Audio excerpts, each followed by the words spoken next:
ভাগৰ লাগিছে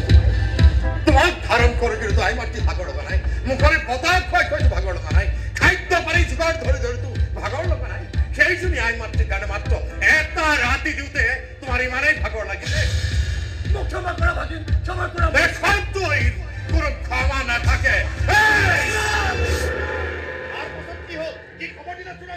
লাচিতে তীব্ৰ জোৰেৰে চিঞৰি উঠিল মোমাই ডাঙৰ নহয় লগে লগে আহোম ৰঙা বৰুৱাবোৰ জাতি উঠিল সিহঁতক চিঞৰিবলৈ ধৰিলে দেশতকৈ মোমাই ডাঙৰ নহয় আঠাই জপে পৰিল কামত আৰু নিশাটোৰ ভিতৰতে কৰা কাম সম্পূৰ্ণ কৰি তুলিলে আনি গৈছো আহোম বীৰৰ দেশত প্ৰেম আৰু জাতি প্ৰেমক যাৰ আগত পাৰিবাৰিক সম্বন্ধ হৈও সৃষ্টি থাকিব নোৱাৰে এজন মোগল সেনাপতি হৈ নহয় এজন সাধাৰণ ৰাজপুত যোদ্ধা হৈ তেওঁৰ এই দেশত প্ৰেমক মই চালাম জনাইছো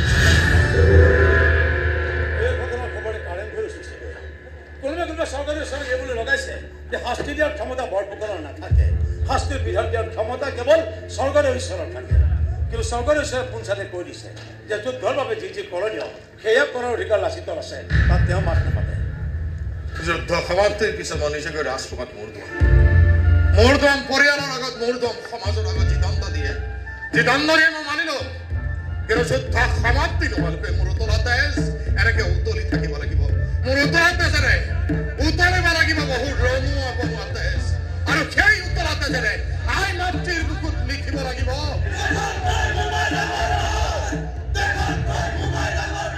আপুনি নিৰ্দেশ কৰক বৰফুকন ডাঙৰীয়া আমি শত্ৰু সেনা লুটিবলৈ সাজু কেৱল সাজু হলে নহব মোৰ ভাইহঁত কেৱল সাজু হলে নহব কিয়নো ভৰি এটা আঙুলিও যাতে আমাৰ